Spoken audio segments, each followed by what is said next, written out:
მოგესალმებით ჩემო გამომწერებო.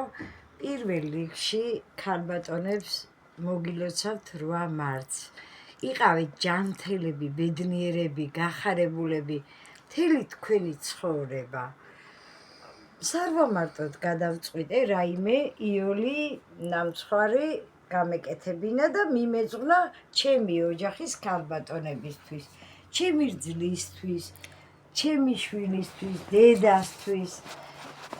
ძალიან მარტივად მოსამზადებელი კაკაოს ნამცხვარია და მას ასე დავიწყოთ. სახელი არ ვიცი რა მოუფიქრო, უბრალოდ ბისკვიტები მოვამზადე კრემით. მას ასე დავიწყოთ. პირველ რიგში 2 ცალი მოზრდილი კვერცხი, 8 სადილის კოვზი, შაქარი, მწիկვი.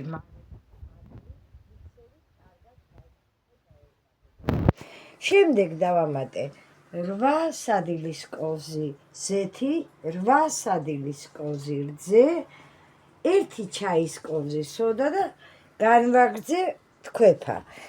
ბოლოს 1 სადილის კოვზი კაკაო და 8 სადილის კოვზი ფქვილი ჩავაცერი მასას, უკვე მიქსერი გამოვთე, ხის ჯოხით კარგად ამოურია ეს ყველაფერი და ჩავასხი აი ამ ფორმაში, რომელიც არის 30 სანტიმეტრი სიგრძის და 20 სანტიმეტრი სიგანის.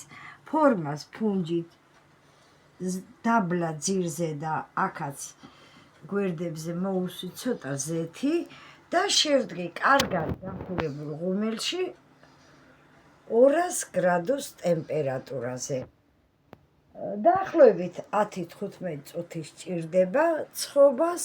ჩემთან თქვენთან არ ვიცი, არეგულირეთ, შეგიძლიათ შემოწმება ხის ჩხილი.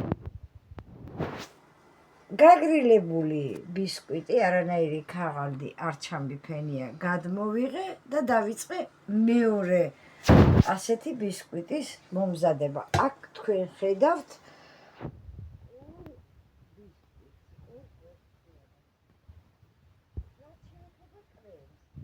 $150 გრამი დარბილებული კარაქი გავთქვიფე, დავამატე 1 კოლოფი მოხარშული შესქელებული რძე, ცოტა ვანილი და კარგად გავთქვიფე.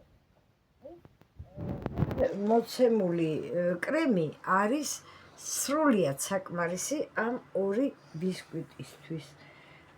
შემდეგ ზემოდან ცოტა მაღალი იყო ეს ფორმები, მოვაჭერი ზემოთა მხარე, დავშვენი და მოვაყარე ზემოდან და ირგვლივ გვერდებზე.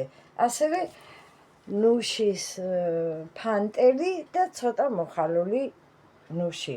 ეს არის თქვენი სურვილის მიხედვით. გნებავთ ნიგოზი მოვაყარეთ, გნებავთ ქოქოსი მოვაყარეთ, თუ გინდათ მარტო ჩამონაჭრებიც ყოფნის. არის ძალიან რბილი და ფაფუკი ფენები, ძალიან მარტივად მოსამზადებელი, მოგეწონებათ, სცადეთ, არ ინანებთ, დაგემშვიდობებით, ნახვამდის.